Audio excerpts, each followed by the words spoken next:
Your daily drop on gaming, live streaming, and social media today is YouTube is not a real job. It's just playing video games and talking, right?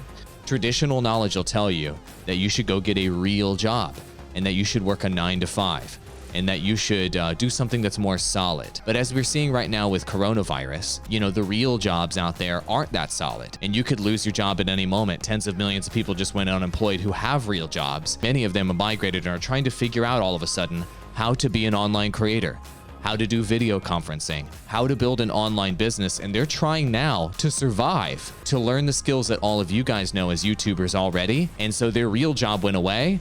And now this fake job, this fake career that all of you guys were working on that, was laughed at before.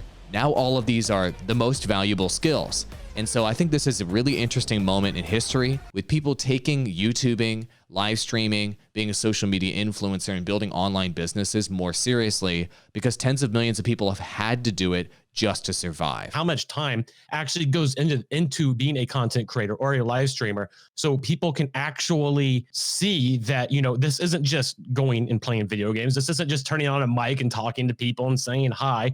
This is a real job. That's the easiest part of the job, is actually doing and making the content, but it's also the smallest portion of the job. So I figured we could do something like kind of break down how much time daily a professional content creator or live streamer actually has to dedicate to their craft so that people can see, oh, wow, okay, I thought this was just like an hour-long thing that you got to do, but no, it's a legitimately full-time job. So generally speaking, like you guys are saying, the more time you put into preparation, research, creating the thumbnail, everything, all the pre-production before your video releases, it's more likely that your video will be successful after that. 3 to 1 is maybe the minimum ratio, 3 times the amount of pre-production versus production and post-production. And let's say you make your standard 10-minute YouTube video where you research a subject, then you record the video and all the footage, then you do the editing, and then you release it. So maybe the top 10 XYZ. Here's your news from the week on such and such, right? Those are very common in video formats.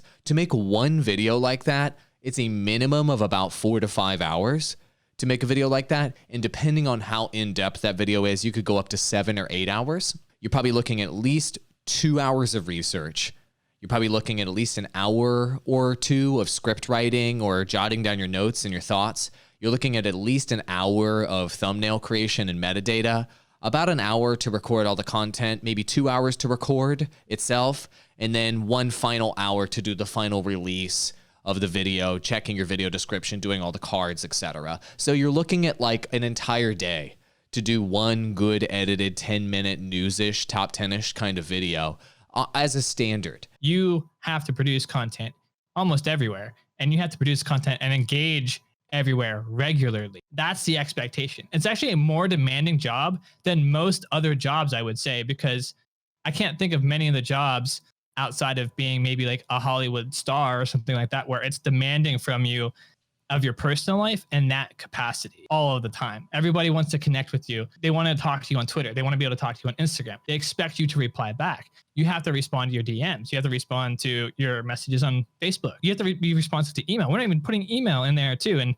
that's another spot as well. So you have this level of communication that is expected for you to uphold because you need to be engaged in order to be successful. That's a huge component that is outside of the content creation sphere, outside of you even just live streaming normally. That's something that I feel like content creators never get enough time to actually complete and do well until you can like hire additional staff. And I don't know I would ever get there personally unless I have actual help. And that's what the expectation is for this type of career. So it is very much a career, more so maybe than others.